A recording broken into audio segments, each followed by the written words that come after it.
मेरे हबीब अलैहिस्सलाम के घर में बल्कि पूरे मदीने पे 1 महीना हो गया, क़यामत बरपा है। मेरे हबीब अलैहिस्सलाम की बीवी पे तोहमत लग गई। 1 महीने के बाद नबी पाक सल्लल्लाहु अलैहि वसल्लम जनाब सिद्दीक के घर आए। मेरी और आपकी अम्मी आयशा को सामने बिठाया। आपने अल्लाह की हम्दो सना बयान की और कहा, ऐश देखो, अगर तो तुम बरी हो अल्लाह बरी कर देगा, लेकिन ऐश इन कुंती अलममती बिज़म्बिन फस्तगफिरिल्लाह व तूबी इलैहि। ऐश अगर गलती हो गई है तो माफी मांग लो, अल्लाह माफी को बड़ा पसंद करता है। वो तो माफ करने वाला है, वो तो 100 कातिलों को भी माफ कर देता है। अम्मी आयशा कहती है, जब मैंने आका की ये बात सुनी आंखों पे अंधेरा सा छा गया कि अल्लाह के पैगंबर क्या कह रहे हैं। मैंने अपने बाप को कहा, बाबा तुम अपनी बेटी की बात करो।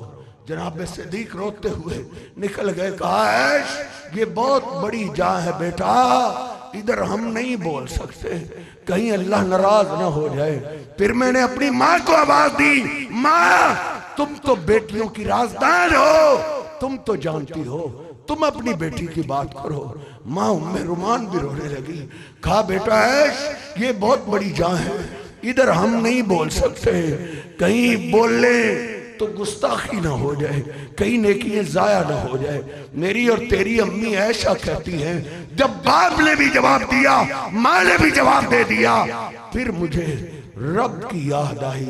फिर मैंने यूसुफ अलैहिस्सलाम के बाप की दुआ को याद किया कि जब वो भी बेबस हो गए थे, आंखें सफेद हो गई थी, आंखों से आंसू आना बंद हो गए थे। जब बेटे की कैद की उन्होंने खबर सुनी बेबसी के आलम में, फिर उन्होंने रब को कैसे आवाज दी, इन्नमा अश्कू बस्सी व हुज़्नी इलल्लाह। देख मेरे साहब, इधर तो ईद की अखीर हो गई है, मेरी अम्मी ऐशा के सामने कौन है? मेरे और तेरे महबूब पैगंबर जिंदा मौजूद हैं। मेरे हबीब अलैहिस्सलाम के सामने गैबी मदद की जरूरत पेश आई।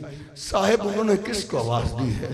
या रसूल अल्लाह मदद नहीं कहा, या मोहम्मद मदद नहीं कहा, या नबी मदद नहीं कहा, या अली मदद नहीं कहा, या इब्राहिम मदद नहीं कहा, या जिब्रील मदद नहीं कहा, बल्कि आवाज दी तो किसको दी? नमा अश्कू बस्सी व हुज़्नी इलल्लाह। जरा गौर तो कर, इनके सामने कौन बैठा है? इनसे अल्लाह इंसानों में उम्मतियों में क्या, अल्लाह की कसम पैगंबरों में भी इनका मुकाबला करने वाला नहीं।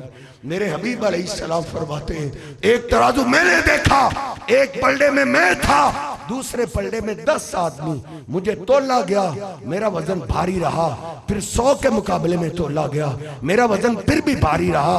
फरिश्ते ने कहा, जिन्हु बिअल्फिन, इनको 1000 के मुकाबले में तोलो। आका फरमाते 1000 के मुकाबले में मुझे तोला गया, मेरा वजन फिर भी भारी रहा। दूसरा फरिश्ता बोल उठा, अरे इनको कब तक तोलोगे? इनके मुकाबले में सारे अंबिया औलिया भी तोल दो, इनका वजन फिर भी भारी रहेगा। शान अपनी जगह साहेब, मुकाम अपनी जगह, लेकिन अल्लाह का मुकाम कोई नहीं ले सकता। शान तो बड़ी है। मिराज की रात भी इस बात की गवाह है। जिब्रील अमीन आपको लेकर बैतुल मुकद्दस में पहुंचे। अल्लाह ने अपनी कुदरत ताकत से तमाम अंबिया को, तमाम रसूलों को जमा कर दिया है। किस लिए जमा किया है? अल्लाह ने इनको 2 रकत नमाज पढ़ने को हुक्म दिया है। पढ़ क्यों नहीं रहे? इनको अपने इमाम का इंतजार है। इमाम कौन है? जिब्रील अमीन ने मेरे हबीब के हाथ से पकड़ा, आका ये सारे अंबिया शानों वाले हैं, ये सारे रसूल मुकाम वाले हैं, लेकिन आका सबसे ज्यादा शान आपकी है। जिस जमात में आप हो, भले वो पैगंबरों की जमात क्यों ना हो, आपकी मौजूदगी में कोई दूसरा पैगंबर भी मुसल्ला इमामत पे नहीं आ सकता। लेकिन साहब शान अपनी जगह, मुकाम अपनी जगह, अजमत अपनी जगह। गैबी मदद के लिए रब को आवाज दे।